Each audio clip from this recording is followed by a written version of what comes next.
Հիմա հաջորդ տարի ավարտվում է կառավարության հնգամյա ծրագրի ժամկետը, իսկ կառավարության ծրագրի 4/6-րդ բաժնում մինչև 2026 թվականը օրվա կառավարությունը խոստացել էր նվազագույն կենսաթոշակի չափը հասցնել պարենային զամբյուղի արժեքին, միջին կենսաթոշակի չափը հասցնել նվազագույն սպառողական զամբյուղի արժեքին, նվազագույն աշխատավարձն դարձնել 85,000 դրամ։ Հիմա ներկայացնեմ պաշտոնական վիճակագրությունը փաստերով։ Շուրջ 500,000 կենսաթոշակառուների ամսական կենսաթոշակի միջին չափը 49,000 դրամ է, իսկ մեկ անձի նվազագույն սպառողական զամբյուղի արժեքը 81,681 դրամ։ Նվազագույն կենսաթոշակ ստանումը, այսինքն ծերության եւ հաշմանդամության նպաստ ստանում է շուրջ 100,000 քաղաքացի, այստեղ էլ չափը 36,500 դրամ է, իսկ պարենային զամբյուղի արժեքը 44,152 դրամ։ Այսինքն նվազագույն աշխատավարձն էլ շուրջ 7,000 դրամով պակաս է, քան նվազագույն սպառողական զամբյուղի արժեքը եւ 10,000 դրամով էլ պակաս է, քան ձեր խոստումը։ Այսինքն դուք պետք է մոտավորապես հաջորդ տարվա համար 67%-ով բարձրացնեք միջին թոշակի չափը, որ ձեր խոստումը կատարած լինեք, մոտ 20-21%-ով էլ պետք է բարձրացնեք նվազագույն կենսաթոշակի չափը, որ էլի ձեր խոստումը կատարած լինեք, իսկ մոտ 13%-ով էլ նվազագույն աշխատավարձի չափը, որ էլի ձեր խոստումը կատարած լինեք, իդեպ ձեր խոստումը վերաբերում է Հայաստանի Հանրապետության շուրջ 800,000 քաղաքացիների ամենաընդհանրական հաշվարկներով։ Հիմա հարցս հետևյալն է. դուք արձանագրում եք, որ կառավարությունը ձախողել է իր հնգամյա ծրագրի սոցիալական խոստումները, քանի որ ձեր հաստատած 2026 թվականի պետական բյուջեի նախագծում նման փոփոխություններ ուղղակի նախատեսված չեն։ Հարցին կպատասխանի աշխատանքի և սոցիալական հարցերի նախարար Արսեն Թորոսյանը։ Շնորհակալություն, հարգելի գործընկերներ, ես էլ եմ միանում շնորհավորանքներին մեր տարեցների օրվա կապակցությամբ եւ պատասխանելով ձեր հարցին, պարոն Ավետիսյան, մենք իհարկե գիտենք մեր կառավարության ծրագիրը եւ հետեւում ենք դրա կատարմանը, բայց միևնույն ժամանակ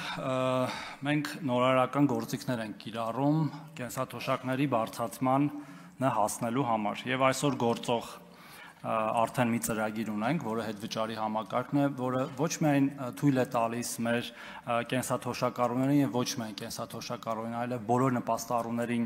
բարձրացնել հենց իրենց ձեռքով բարձրացնել իրենց կենսաթոշակը եւ նպաստը, այլև նպաստում է ընդհանրապես ստվերի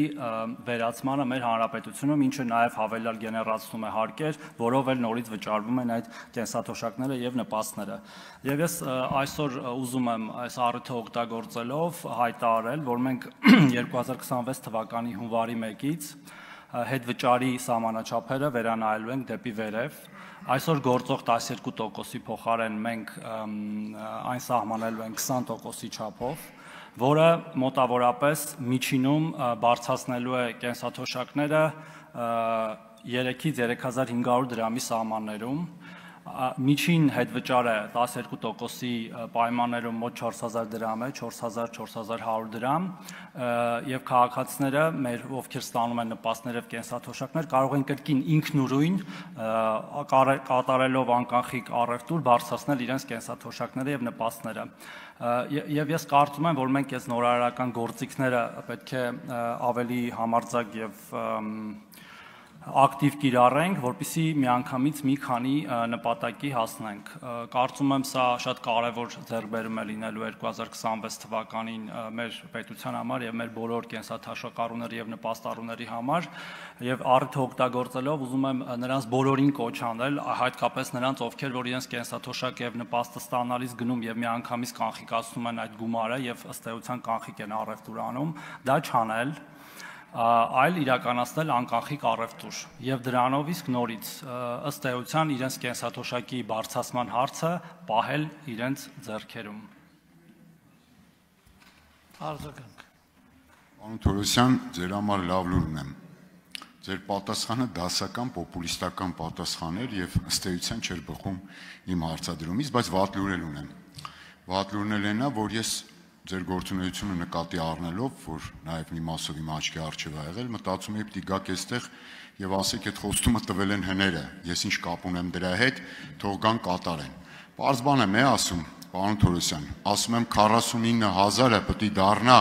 առնվազն մոտ 82000, գներն էլ աճում են, հələ 2026 թվին էլ այս 82000-ը կարող է դառնալ նվազագույն զամբյուղ, ասենք օրինակ 85000։ Հիմա այդքան պետք է բարձրանա, մի ավել բան էլ ասեմ, որ ձեր մասնագետներին հարցնեք կասեն, 2024 թվականի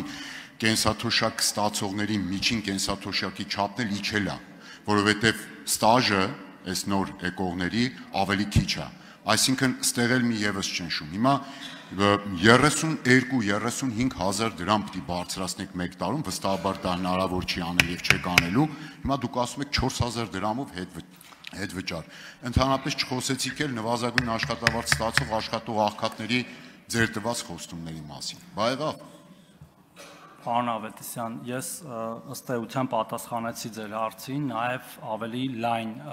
վերցնելով այն, որովհետև այդ կենսաթոշակները գոյանում են նաև մեր վճարած հարկերից եւ մենք նաև պետք է մեր հարկային բազան ավելացնելով մեզ իսկ հնարավորություն տանք ավելի բարձր կենսաթոշակներ վճարել եւ նպաստներ նաև։ Ես ուզում եմ սա հատուկ շեշտել եւ խոսքը միայն կենսաթոշակ առուների մասին չէ։ Ինչ վերաբերում է ստաժով պայմանավորված կենսաթոշակների միջին կենսաթոշակի ցածր լինելուն, կա նման վիճակագրություն, բայց նաև դրա համար ենք մենք խրախուսում գրանցված աշխատող լինելը, հարկեր վճարելը հիմա, որպեսզի ապագայում նման խնդիրներ չունենանք։ Այս հարցերը մեր ամենօրյա ուշադրության կենտրոնում են եւ մեր նախարարությունը եւ կառավարությունը ըստ էության այս օրակարգը միշտ ուշադրության կենտրոնում է պահում եւ այս որոշումը հենց դրանով է պայմանավորված եւ ես կարծում եմ, որ մեր կենսաթոշակառուները եւ նպաստառուները